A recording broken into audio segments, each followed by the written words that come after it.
This episode of The Bite End of the Dog, I'm joined once again by Dr. Kristina Spaulding for a wide-ranging conversation about stress, resilience, and the science that helps us better understand behavior in dogs. In the first part of our conversation, we explore the biology of stress and how the body responds to challenges through systems like the sympathetic nervous system and the HPA axis. These systems play a powerful role in shaping learning, emotional regulation, and behavior. We also talk about resilience and why some dogs recover quickly from stressful experiences while others struggle, and what we can do as professionals to help dogs build stronger coping skills. In the second half of the episode, we shift gears and dive into a topic that's becoming increasingly important in the dog training industry, which is how to interpret scientific research responsibly.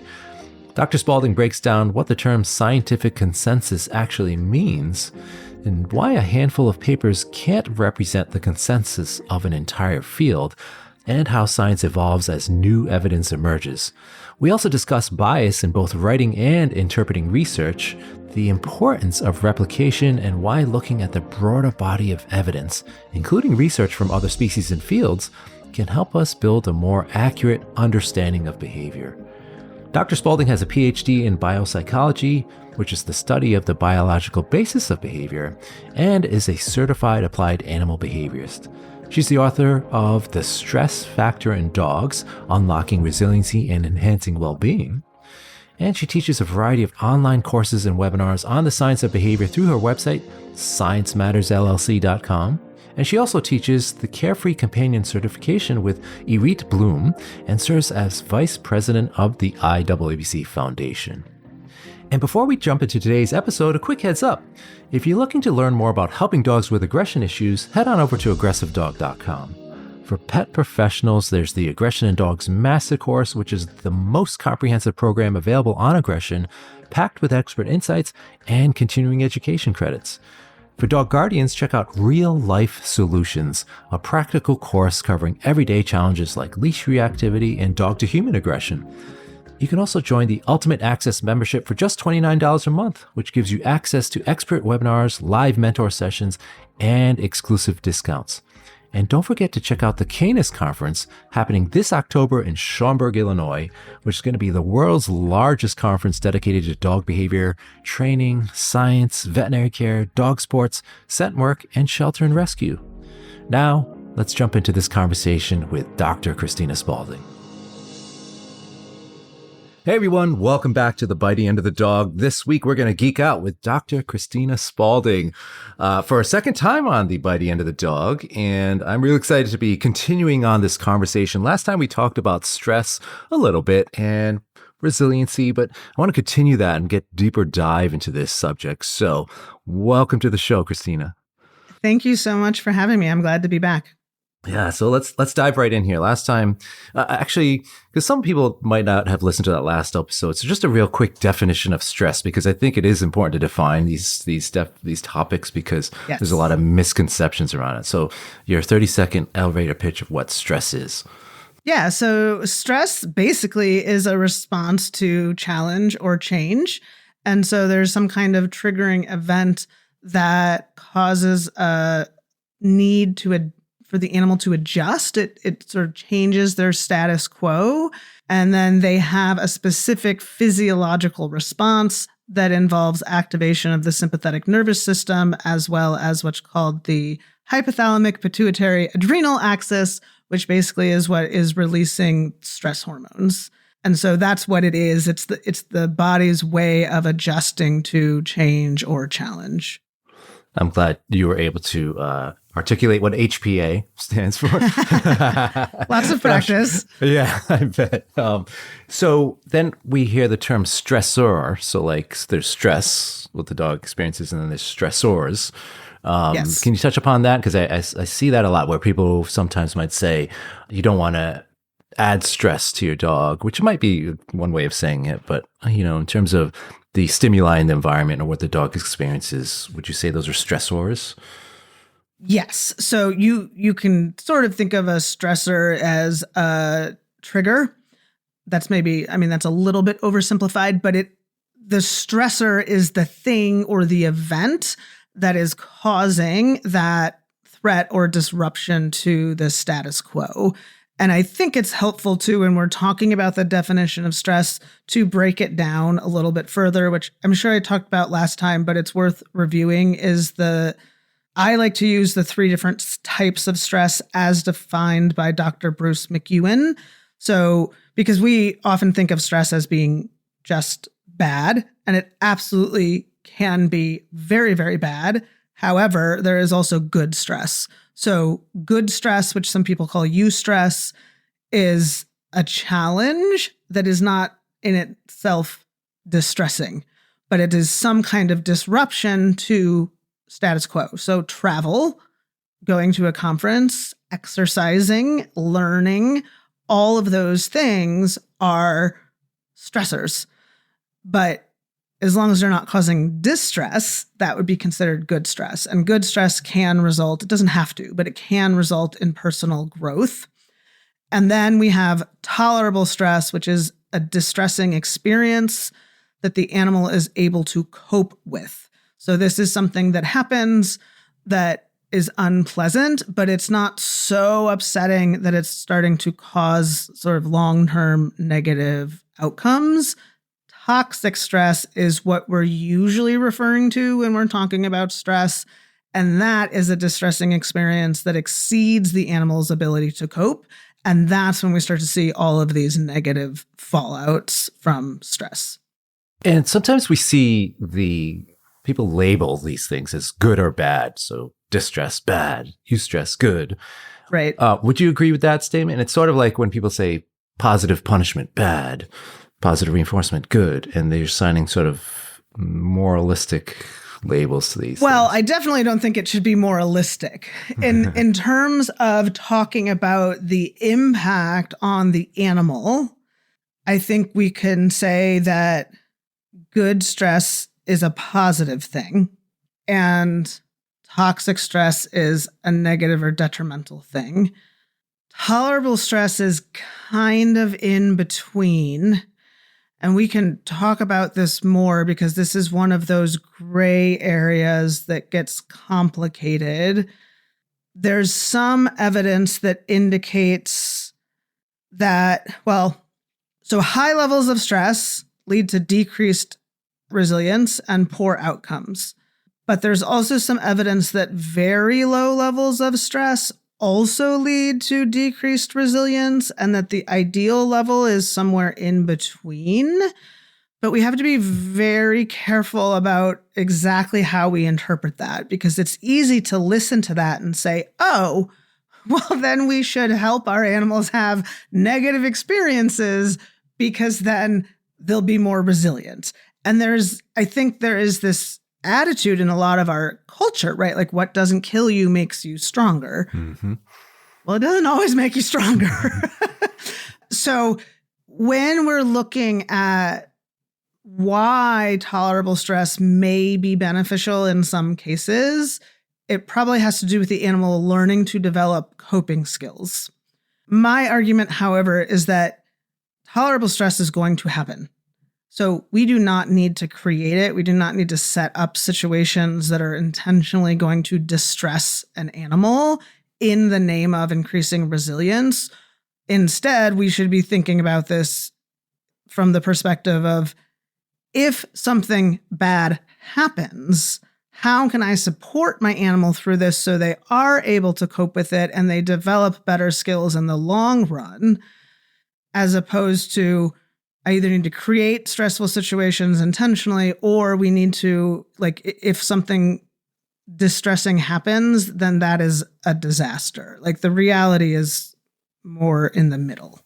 I'm glad you mentioned that, because that's where my thoughts were going next. Is I think sometimes I've witnessed more of the extreme sides both ways. So people saying, oh, we need to inoculate them. Stress inoculation is sort of a buzz term, right? And be like, let's make sure we're allowed. And I've actually sadly seen a video of this where I think it was a trainer, but lighting off fireworks right next to the dogs with the dogs on leash and saying, this is going to help them because they're going to get used to fireworks, whereas there's, they need to build this stress tolerance. And then on the opposite side, I've seen the extremes where it's just like, oh, I don't want my dog to experience any of this because it needs to be as an aversive free environment, or, seeing dogs pushed around in like strollers with the top over it so they never get scared by anything, like really sort of extreme measures to protect their dogs from that. So are you seeing the same thing, or would Yeah. can you speak on that?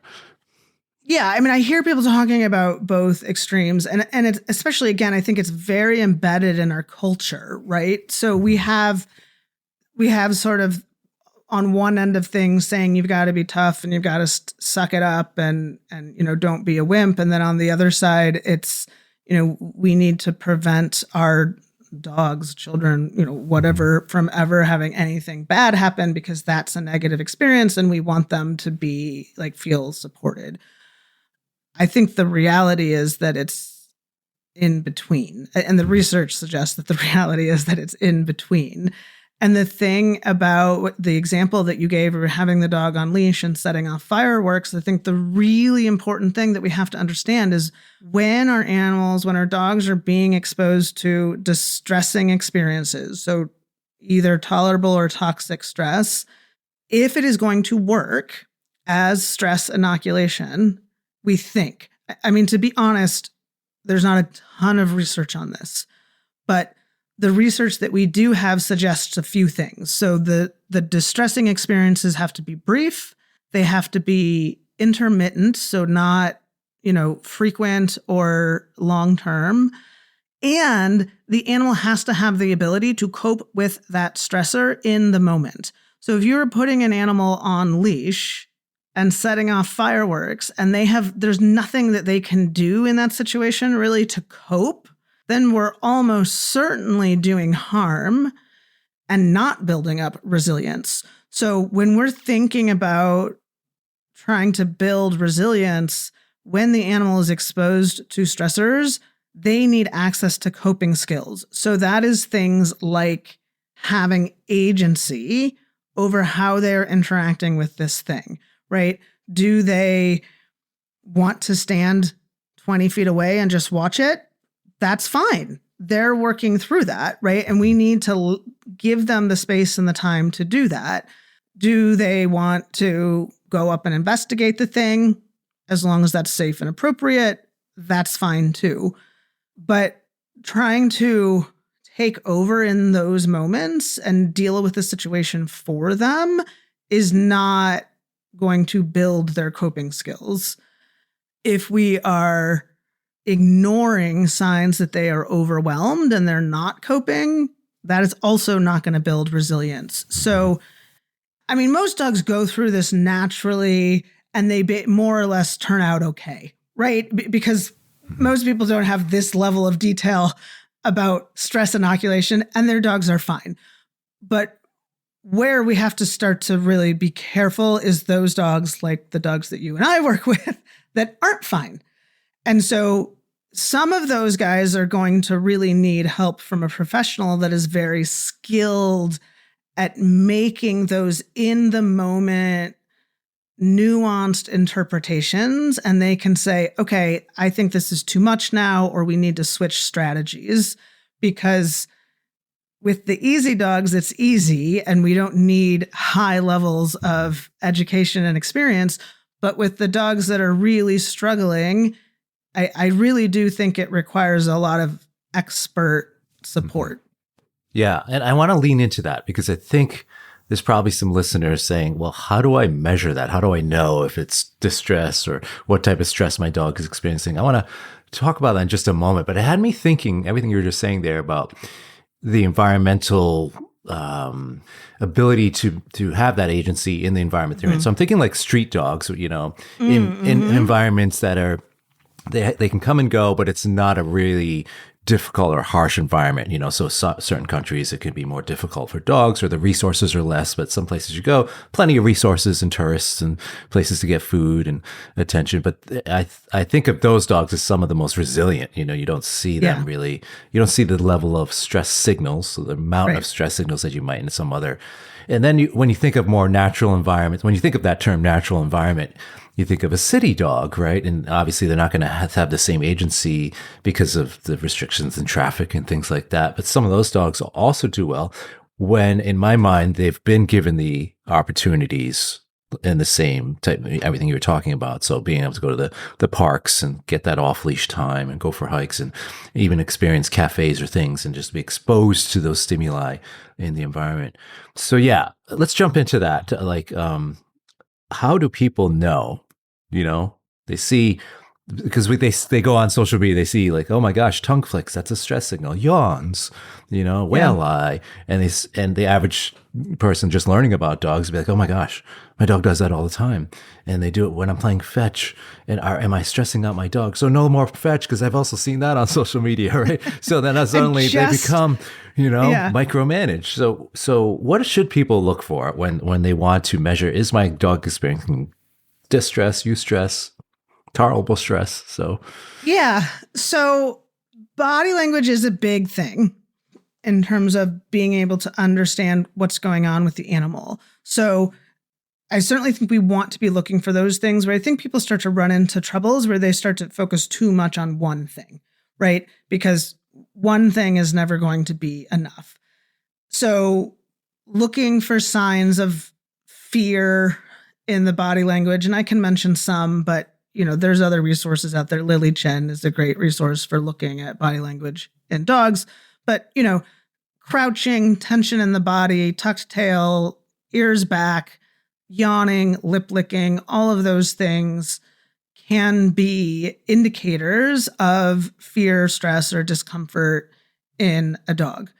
The other thing I would look for is approach versus avoid. So, and this is not perfect. Like, none of this is perfect. But in general, if a dog is trying to avoid a situation, that means that it's probably unpleasant for them. And actually, avoidance can be an effective coping skill. So one of the things you want to look at is, what does the overall picture look like? Is the dog choosing to avoid something they don't like or that's concerning to them? And the rest of the time, they seem to be happy and healthy and relaxed? Or are you seeing situations where there's so much avoidance going on that dog's world is becoming smaller and smaller and smaller, or that it's progressively getting worse, that they're avoiding more and more things, or the intensity of their response is increasing? So I have seen dogs that are very emotionally stable and healthy avoid certain things. That's awesome. Good for them that they have the skills to do that. But if you look at the rest of the picture, you're not seeing signs of concern. You're seeing that they're coping with life well, and they're able to, have a good quality of life and deal with different things that are happening. It's when the dog can't recover, or too many things are stressful and they're avoiding like everything, that then we have to start to be concerned. Other things to look for that are signs that a dog is not coping are things like not taking food. And we can talk about that whole issue too. But so not taking food, if there's multiple different things going on in multiple different contexts, that's often a sign of toxic stress. And if they have really long recovery time, that's often a sign of toxic stress. The other thing is that chronic stress is almost always toxic stress. So once something goes on for more than 2 or 3 weeks, it's probably starting to go into chronic stress. And really good copers will be able to hold it together for longer. But if it continues, it will almost always turn into toxic stress. So you also want to look at the nature of the situation. How much control does the dog have? So talking about dogs in cities, right? It's much more difficult. If you have a dog that is afraid of people and you live in a high rise, our ability to limit their contact with people is very restricted. And so you can predict that that dog is going to be more likely to be in toxic stress than a dog that lives on a farm in the country that is afraid of strangers because their exposure is so much less. So those are some of the things. It's a long list and there's a lot of it depends, but those are some of the things to look for. Yeah. And so, obviously aggressive behavior can be a result of chronic stress. What should guardians look for if, like you mentioned, the 2 to 3 weeks of just exposure to loud noises or people and things start to deteriorate? What tends to deteriorate? What do we see in dogs that indicate chronic stress? So I would say one of the things that I really see is a decreased ability to effectively regulate their emotions. So this is sort of a technical term, but this is actually something you were asking earlier about, what new things are coming up. So this is one new thing. It's not necessarily that new exactly, but there's if you look at the mental health research in humans, there's this really increased focus on this concept of emotional regulation, which is being able to intentionally change your emotions to a more desired state, right? So if you're very, very upset, being able to change those emotions. This does not mean, I want to be really clear about this, this does not mean suppressing your emotions. It means being able to tolerate them and manage them in an effective way so that we can get through. And I think for a long time, we sort of thought, well, dogs can't do this, right? Dogs aren't humans. They can't regulate their emotions. However, I believe pretty strongly that they can regulate their emotions. And if you just think about a wild animal living in a social group and a predator especially, if you cannot regulate your emotions, if there's some kind of conflict and you completely lose it and attack and kill your social partner, that's not a good thing. And that involves emotional regulation, right? When we talk about aggression and inhibited bites, that is a form of emotional regulation. When you're hunting, if you can't regulate yourself, how are you ever going to catch an animal? Because you're just going to run full speed at it. And that's not going to generally catch the animal. So I think that emotional regulation is something that other animals can do. And that is one of the things that I think start to fall apart first. That is an early sign, right? And what does that look like? That might look like barking a lot and not being able to sort of interrupt yourself from barking. Or it could look like having what I very non-scientifically call temper tantrums, where the dog is melting down and they're biting up the leash and they're collapsing on the floor and rolling around and not really, able to do anything, or severe mouthing. Those kinds of situations to me indicate that the dog is not able to get themselves regulated. I believe, this is my opinion, this is very hard to confirm scientifically, but I believe that that is not a pleasant emotional state to be in. And so that in and of itself is a sign of distress. And if we can start to intervene when we start to see those kinds of things, I think that's really important. And this speaks to the importance of early intervention, right? Don't wait for the dog to be growling or biting. Wait to see signs that the dog is not in control of themselves. And that is a sign that things are starting to break down. And I'm using sort of the more outward facing, but this could also look like something where the dog is shutting down, right? And they're not really able to function and they're not really doing anything, but that is still an example of emotional dysregulation because those distressing emotions are so strong that the dog cannot effectively engage with their environment. Let me talk this through with you a little bit because I'm trying to wrap my head around it in the sense of, because some of the things you're describing, we might label as displacement behaviors. So the biting the leash, displacing, often referred to as displacing stress or relieving frustration, barrier aggression issues sometimes get thrown into that mix, that pool of discussion. But I'm thinking like when I think of emotional regulation in humans, like let's say, I don't know, you just had a bad day or somebody flipped you off while you're driving and you get into an angry or state of mind, or you experience that emotion. And then as humans, we can be like, okay, take a deep breath, or I'm present, I'm here in the moment, or I'm going to hear my favorite song, or I'm going to do this to help me feel better. So we're kind of making this conscious, I guess, lack of a better word, conscious decision to say, okay, I'm going to do this because I've learned some tools through whatever I've learned through life. Versus the other way I could possibly relieve some of that in a physiological sense is punch my steering wheel like, screw that guy. Now I feel better. So does that make sense? Like in the sense of the ability from inside the brain to do that and cognitively think through it versus what dogs might be doing is displacement, or this is a evolutionary mechanism.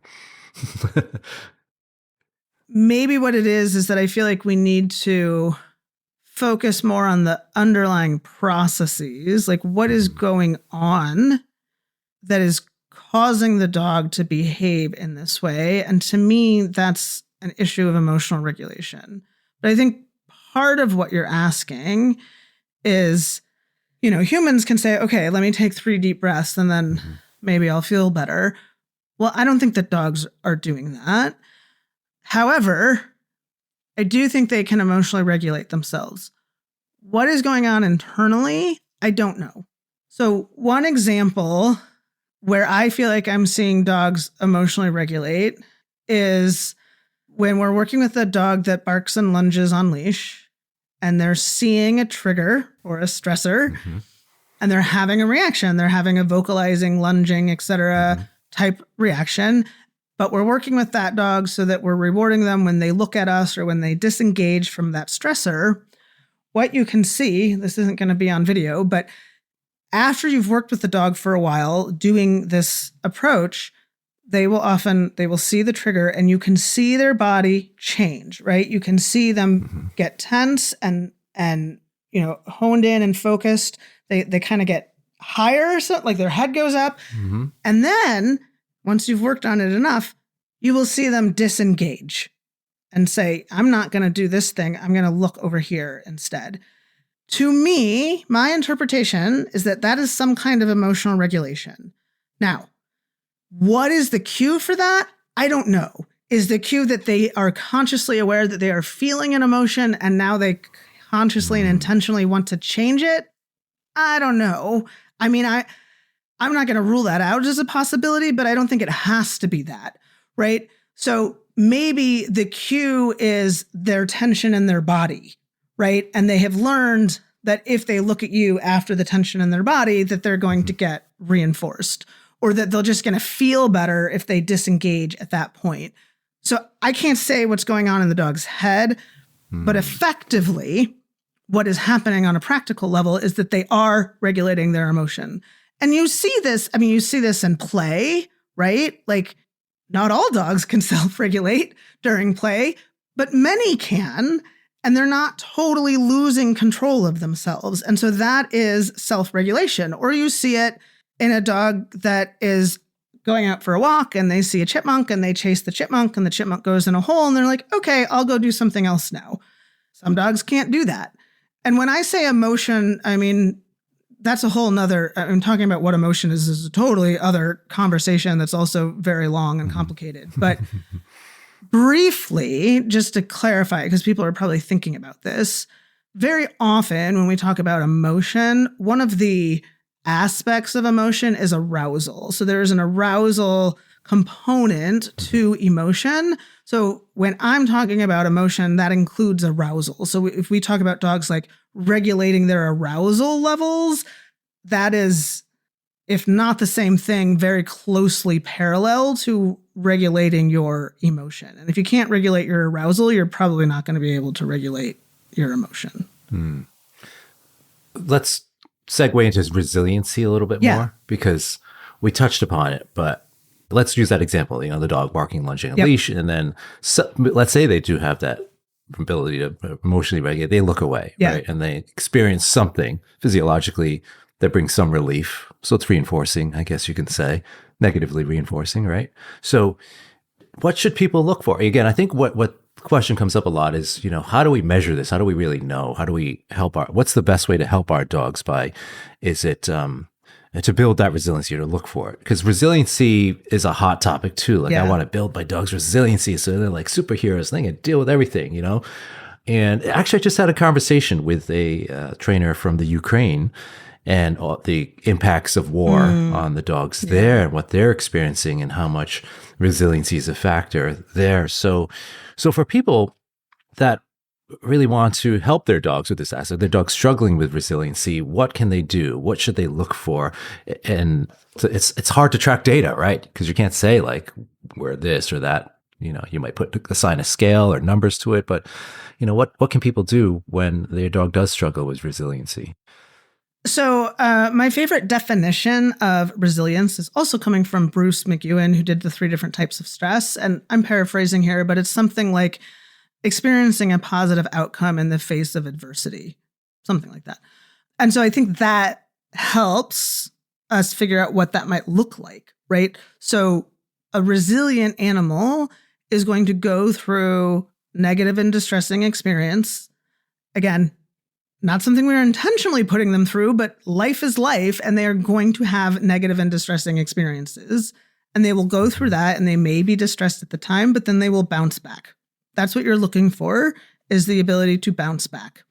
If you're not seeing that bounce back, or if you're seeing it's very slow, or the stressors are coming in so quickly that there's not an opportunity to bounce back, that's when we have to start getting worried. And the research so I already mentioned agency, and I'm going to keep coming back to agency because the research is very clear that this is one of the key ingredients to dealing with stress.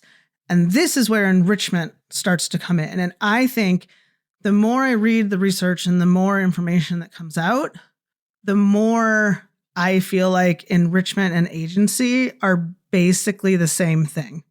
So the current definition of enrichment, or maybe the criteria for enrichment in research right now, is that it needs to create positive engagement. So meaning the animal's engaging with it in a way that is pleasant or enjoyable for the animal. It needs to improve well-being. It needs to create an appropriate challenge, and it needs to provide agency. So agency is baked into the definition of enrichment. If you look at the current scientific definitions of agency, they are talking about agency being providing an animal with opportunities to engage in the environment and overcome challenge in such a way that builds skills and knowledge for future use. And challenges, like enrichment is challenge and stress is challenge and overcoming challenge is resilience. And so it all starts to tie together. And so it seems a little surprising, I think, at first that like, why is enrichment so important? But if you look at enrichment, and again, this is what some researchers are talking about. So there's a paper by Vessier and colleagues that talk about enrichment as being an opportunity to gather information. And then you add that onto this building skills, right? So again, let's just think about an example of taking a dog for a walk. And they encounter this really scary, concerning thing on the walk that's this trash can that has been put down at the bottom of the driveway. And what do a lot of people do? They maybe sort of laugh at the dog for being terrified of the trash can because it does seem a little ridiculous, and often sort of hurry the dog past, right? Especially if the dog is like stopping and looking at it. Well, what just happened there is the dog missed an opportunity to gather information about this potential threat. And now the next time they encounter a similar or slightly different threat, they don't have that information and experience to back them up. And if you stack that over and over again, where they are frequently encountering things that they're not sure of, and they're not having the opportunity to investigate them and learn that it's okay and that they can cope with these things, we are over time making them less and less prepared to cope with stress and challenge in the future, which is then reducing their resilience. So, I mean, at this point, I would define letting them interact with that trash can as a form of enrichment.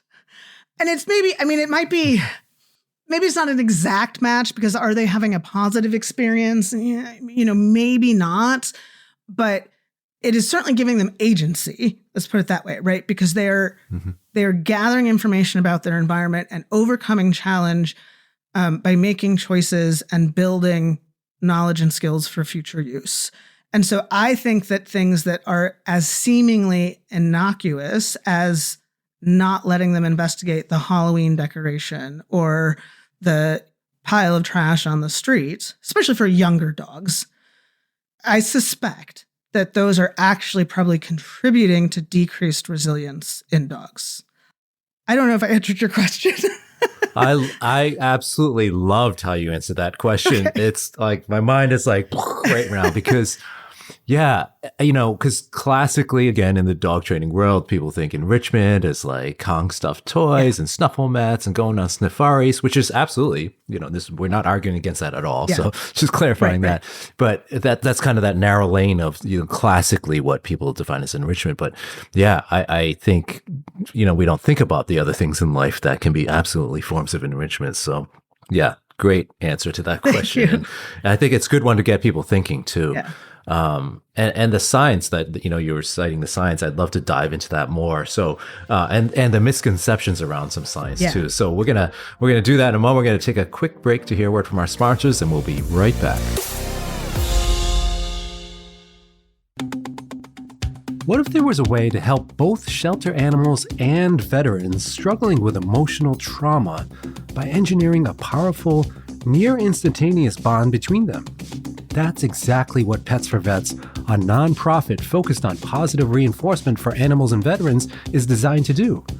Pets for Vets' unique program model creates a super bond, which is a carefully crafted, professionally trained version of love at first sight that leads to a lasting connection between a veteran and a shelter animal. Because each animal is evaluated and selected to match the veteran's specific personality, lifestyle, and emotional needs, the result is a reciprocal, healing relationship. The organization, founded by Clarissa Black, is expanding its network of highly skilled, well-qualified positive reinforcement trainers. It offers an incredibly rewarding opportunity for trainers who grow professionally, enjoy flexible schedules, receive stipends, and can live anywhere in the United States. Pets for Vets is also seeking new collaborations with animal shelters and rescue organizations across the U.S. to help us find the right dogs. To learn more or get involved, visit petsforvets.com.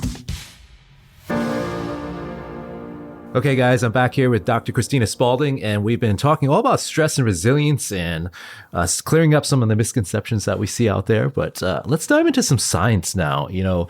And anytime I have an academic on the show, I want to start asking this question, the definition of scientific consensus. Because now I think in the dog training industry, we see a lot of some papers, some research being used to sort of argue points. And sometimes we see it that the paper's not being cited properly, or that we have a collection of 3 or 4 papers that argue a point maybe for or against something. And that is being labeled as like the scientific consensus. The whole scientific community agrees that X is bad or Y is good or Z is in the middle. So what is your definition of that term, scientific consensus? That's a really interesting question. You know, we're looking at, I mean, I can't give you like a number, right? Like 75%.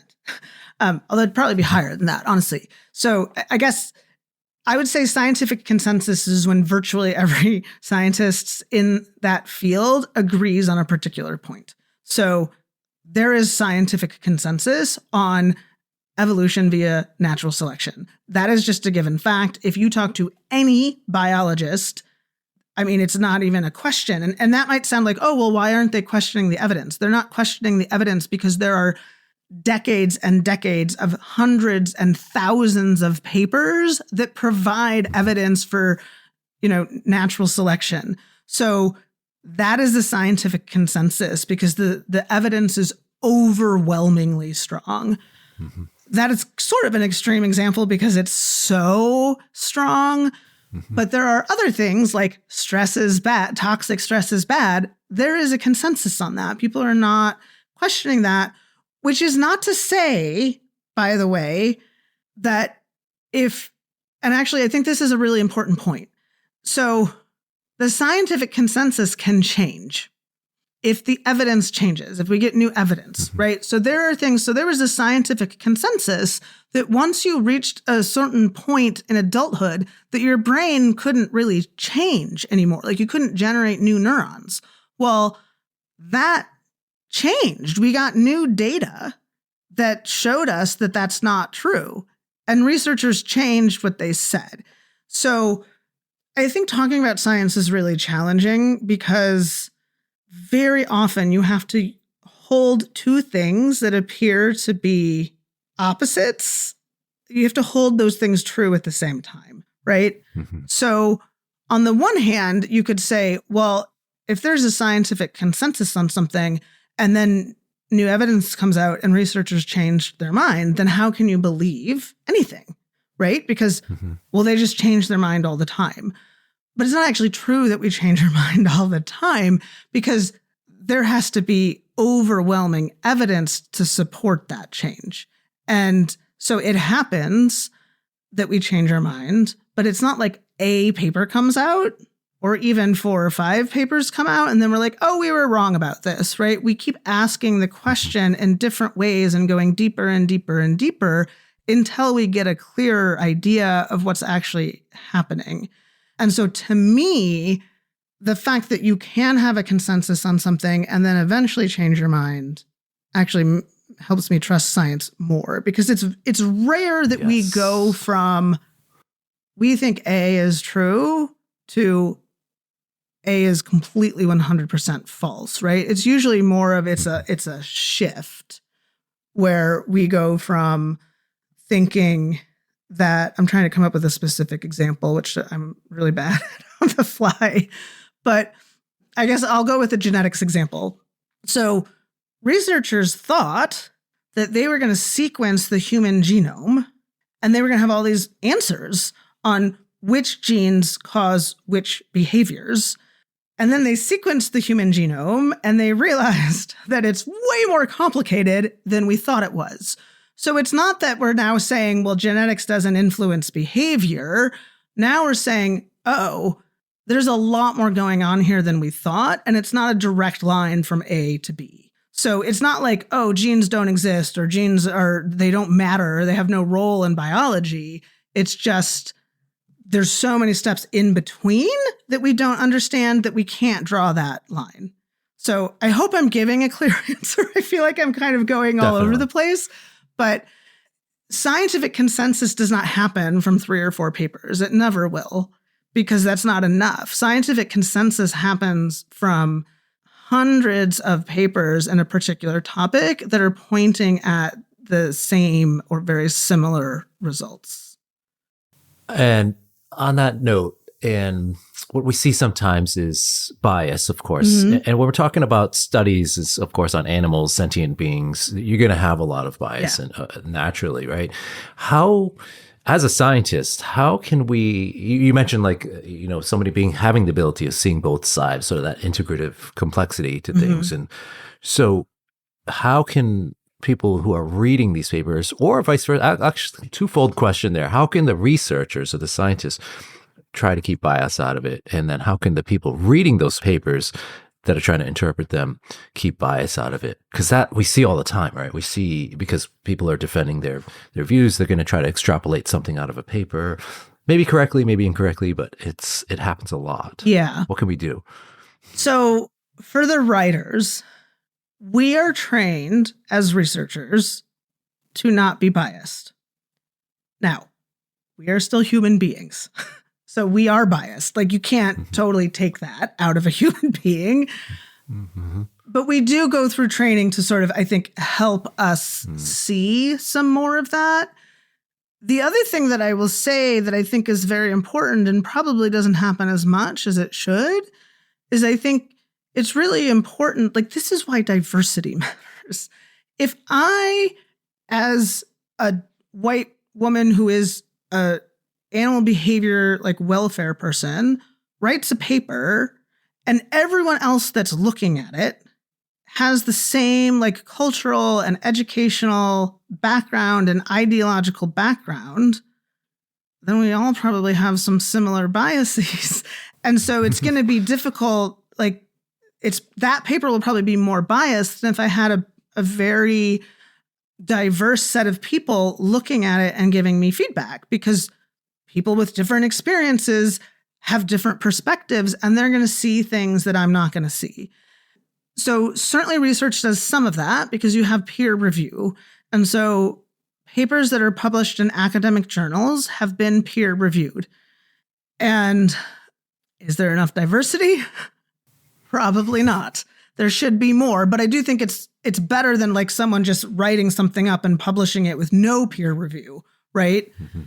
And so if we're trying to address bias, I think you have to be able to accept the fact that you are biased. Like, that's the first step. The first step is admitting there's a problem, right? We are human beings, and so we are biased. I am biased. You're biased. Everyone that is listening to this podcast is biased in a variety of different ways. And if you see that as some kind of weakness or failure or something to be ashamed by, it's going to be difficult for you to accept that this is true. Once you accept that it's true, you can actively engage in trying to have open, honest conversations with people who feel differently than you do or have different life experiences so that you can maybe get more perspectives and that can decrease your bias. So, do I think that science is perfect at this? Like, no. Do I think that they're worse than the general population? No. I think that they are probably usually better than many other venues. I don't want to say that they're perfect, and I don't want to say they're better in all ways, but at this particular thing, because we are really strongly trained not to be biased, I think we're usually better. But then there's also biases within the entire scientific community, which is a totally other issue. In terms of reading papers and not being biased, it's kind of a similar answer, but you have to be willing to ask questions, and you have to do your best to look at a paper that has results that are consistent with your opinions and your values. Do your best to treat that paper the same as a paper that is not consistent with your opinions and values. Because if you don't do that, you risk that confirmation bias of like, I read this paper, I agree with what they're saying, and so I think this is a great paper. And I fight with myself on this all the time. Like, I really have to, I have to keep bringing myself back and saying, okay, I know you think that these results are really exciting and cool, and you want to tell everyone about how exciting and cool they are. And you also need to sit here and think about all the reasons that you have to be careful about this. And again, you're holding two things. You're holding the fact that you think that these results are awesome and impactful and amazing, and also that you have to be cautious, and you have to also think about all the reasons that they're not perfect and all the flaws. And this is what I think people struggle with a lot with science, is that I feel like I'm talking about this a lot in this podcast today, but you have to find that middle ground, right? Like, you don't want to totally and completely endorse a single paper and use that as the paper without looking at all the other evidence. But you also don't want to totally dismiss papers because they have some flaws. And this is, because all papers have flaws, because you cannot design a perfect experiment. And this is why repetition is so important. And This is where I do think it gets a little tough, because I think the reality of the situation is, unfortunately, that if you have not had years of training in how to analyze science, your ability to analyze research papers is going to be limited. I don't mean you can't do it at all. And I don't mean that you can't get better and better at it, whether you go to a formal academic program or not. But it does take extensive training. It's the same thing as like working with an aggressive dog, right? Like if you take someone who's been training dogs for 2 years and they get an aggressive dog, they're not going to be as good at understanding all the nuance and all the pros and cons of doing this thing or that thing as someone who's been doing that exclusively for decades. And so you have to be comfortable living in that middle space. I guess that's the answer for both. Whether you're the writer, the researcher, or the reader, we have to be comfortable of living in that middle space of knowing things, but also admitting that there are many things we don't know. I'm so into this conversation right now. Like, I love that answer so much. I want to like record it over and over again, just play it out there. Just that clip right there was, because like, I'd love to get your feelings on what we're seeing in the dog training industry when it comes to the papers that are out there that are commonly cited and at the biases. And because obviously in the dog training world, there's very strong views, polarization going on. And so we see this natural bias at a very high level, I guess, in supporting one side or the other. So these papers are often taken, and there's only a handful. Let's just use like the e-collar studies. There's a handful of studies out there, but not like, certainly not hundreds or thousands of them. There's maybe a couple dozen. And we see them often cited to support one side or the other.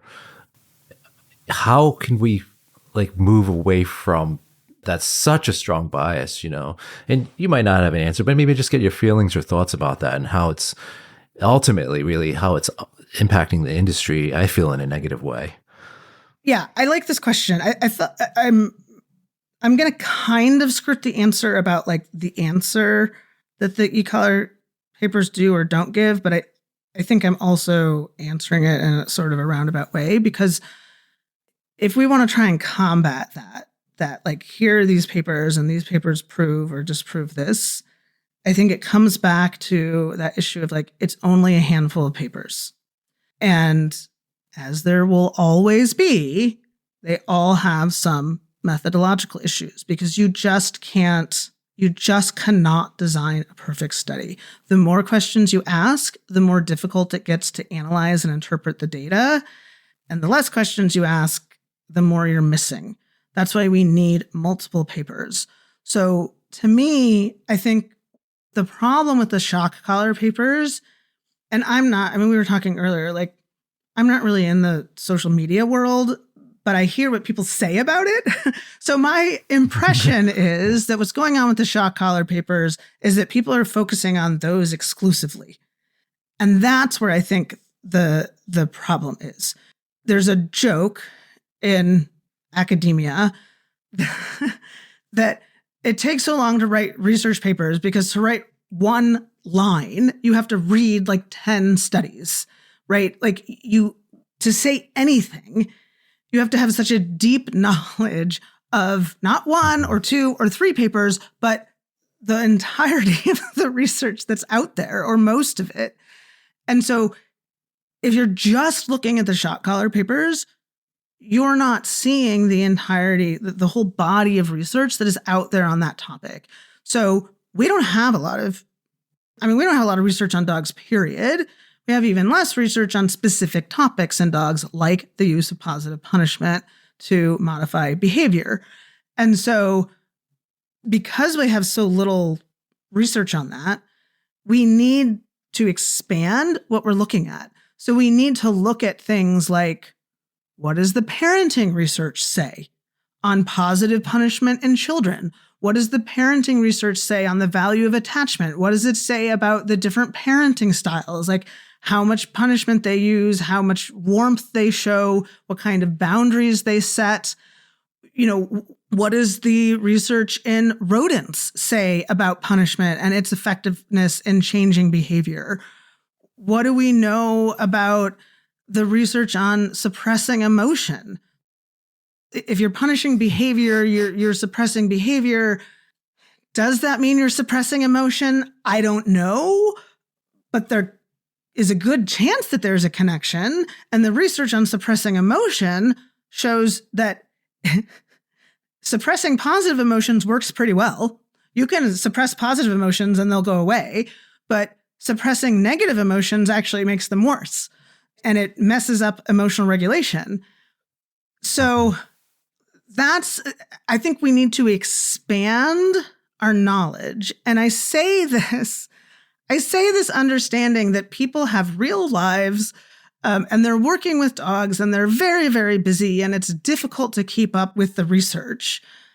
But we have to find a way to do it. And I mean, like I say that, like I literally quit my job training dogs so that I could learn the research full time. But pay attention to the people who are doing the science full time and listen to them so you can get the nuance, because that's where I think the error is, because there's a lot of other research out there that we can pull from to get a much more complete, much more complex picture. And it is complex. And if we're just focusing on, I don't know how many there are now, but 4, 5, 6, 7 papers that have different methodologies, which makes them hard to compare to each other. Like, I think there's more than 7, but it's still not a lot in the world of like what we need to be confident about something related to behavior. One more question before we wrap it up, because it's got me thinking about when you're talking about the studies on children and other species. And another common issue I think that comes up is real world versus in the lab. Yeah. So people talk about Skinner and those, they like, and then there's arguments like, oh, of course it's, great. It's replicated in the lab. And it's like, so, and then the others are like, that's not real world and you can't apply that. And, we're not in a little box here. So what are your just thoughts on that? Yeah. Another great question. And it's in the middle again, right? So there are pros and cons to lab research, and there are pros and cons to looking at things in the real world. And we really need both of those things to get a full idea of what's going on in behavior. So I think that it is a mistake to just look at lab research and ignore experience and field research. We don't really have a lot of field research in the animal behavior world yet, but I hope that will be changing. But if you just look at your personal experience and you're not taking into account the research, that's also not enough. So we really need both of those things together, because if you're doing research, if you're running experiments, what that is doing is it is allowing you to isolate certain factors and directly look at, what does this do? When we do A, how does it change B? You cannot do that in the real world, because you cannot control enough things. And when we talk about bias, like there's so much bias there. Mm-hmm.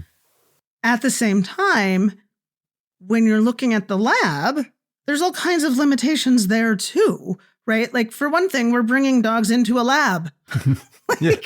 That alone is going to change their behavior.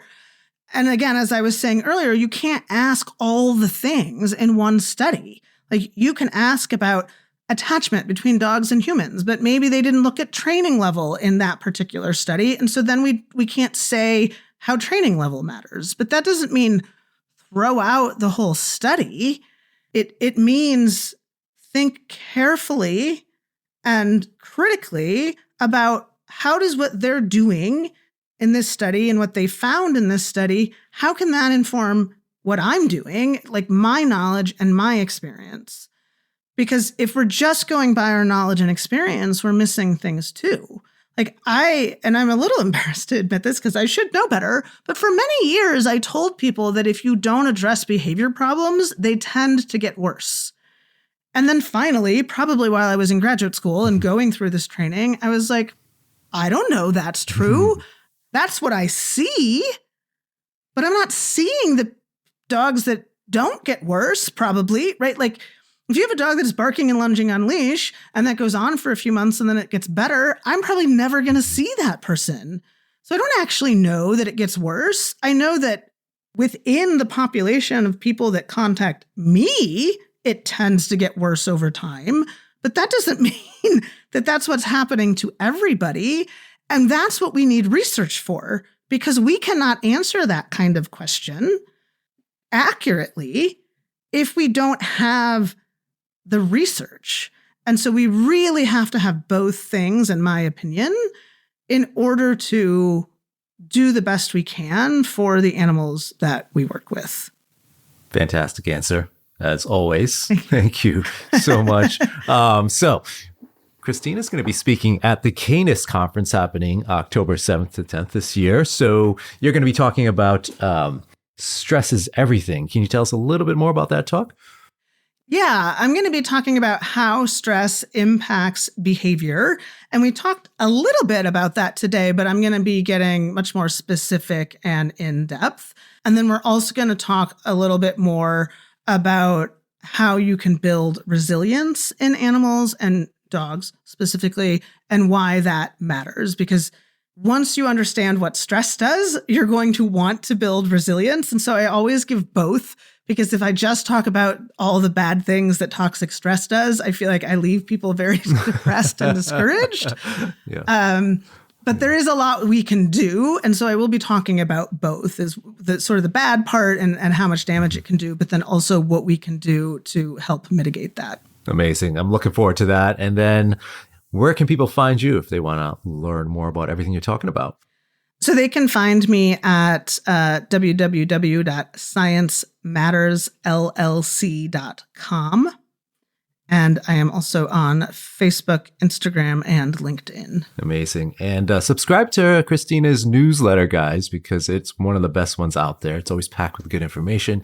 Always gets me thinking when it hits my inbox. So, Kristina, thank you so much for joining us. I really appreciate the conversation, and I'm looking forward to seeing you soon. Yeah, thanks so much for having me, and I look forward to seeing you in October. What a pleasure it was speaking with Kristina and exploring how stress and resilience shape behavior in dogs. Her ability to translate complex neuroscience and physiology into concepts that are practical for trainers and behavior professionals makes this conversation incredibly valuable for anybody working with dogs that struggle with fear, reactivity, or aggression. And if you're ready to go deeper into understanding and helping dogs with aggression, visit aggressivedog.com. Whether you're a professional or a dedicated dog guardian, you're going to find everything from the Aggression in Dogs Master Course, which is the most comprehensive program of its kind, to expert-led webinars, informative articles, and the Canis conference happening this October in Schaumburg, Illinois, with both in-person and virtual options. And don't forget, Kristina is going to be presenting at Canis as well. Thanks for listening in, and as always, stay well, my friends.